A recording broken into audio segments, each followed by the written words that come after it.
Rosenwald went around the founder of Sears.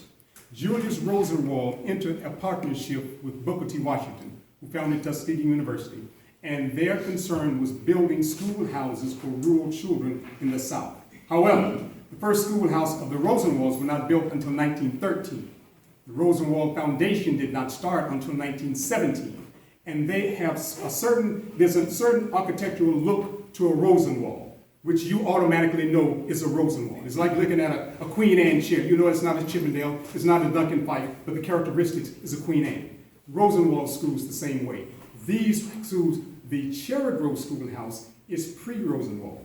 And so because there was no concern for the education of African Americans at that time, they had to do it themselves. And the only place where they had the greatest resource was at the churches.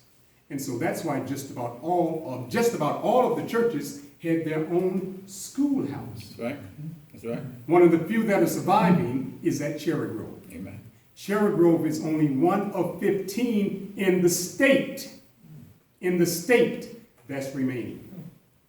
And so what we hope to do, originally when we met in October of 2015, we had ideas of not rehabilitating, but restoring it to 1910 condition.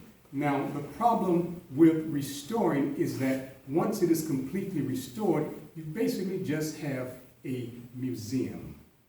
And So, some couldn't make it to the Cherry Grove School. We had a Cohentown school. Exactly. We had a Cohentown school. Unfortunately, I believe that one burned, correct? I believe so. That one burned and was never, under mysterious circumstances, and was never rebuilt. But due to our meeting with Miss Melissa Jest this year, you were there, she said it would be better if we looked at rehabilitation. Now the difference is rehabilitation is limited historical restoration. It is not entirely in the 1910 condition, because with rehabilitation you can add lights, you can add heat, you can add air. Now that it has been rehabilitated, you can make it economically sustainable by having meetings, weddings, receptions, similar to what you all have here. And it can become self-sustaining. So historically rehabilitated, economically self-sustaining, and culturally relevant. So what do we mean by culturally relevant? We think it's possible to integrate the Cherry Grove Schoolhouse into the tours of Wilkes County. This is how it used to be for children in 1910. That road on Danburg Road wasn't always paved. So they had to, when it rained, they had to march through the mud. When it was dry, they had to march through the dust.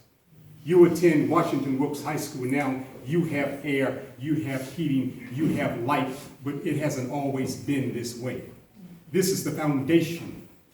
If you look under this building here, there's a foundation. It's not attractive. It's dirty, it's ugly, it's unappealing. Well, the Cherry Grove Schoolhouse is the same way. It's a foundation upon which the education was built. And so we would like to make it culturally relevant by perhaps bringing school children there to see interviews of Cousin Nancy, who taught there, interviews of Miss Evie Walton, who attended there, interviews of Miss Kate Fennell, who's written a book about all the schools here, you see. And so definitely not to make it a museum, but some way to sustain itself.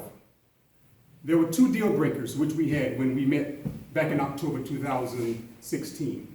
Number one, we did not want any additional burden to the church. That's why we looked at forming the 501c3. Number two, we reject any idea of moving the building to any other location.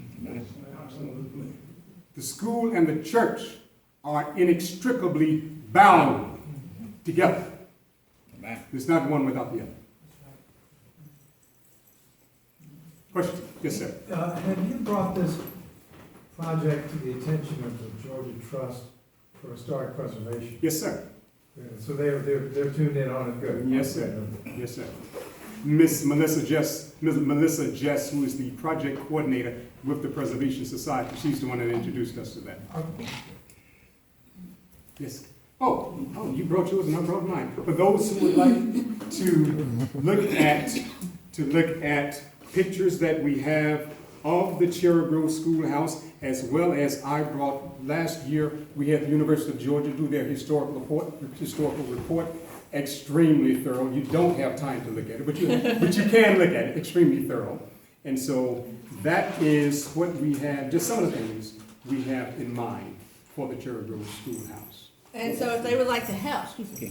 One last thing. I understand you published one book. I've read it. You have another one coming out. How can we get copies of That's what right. you published? that's exactly right.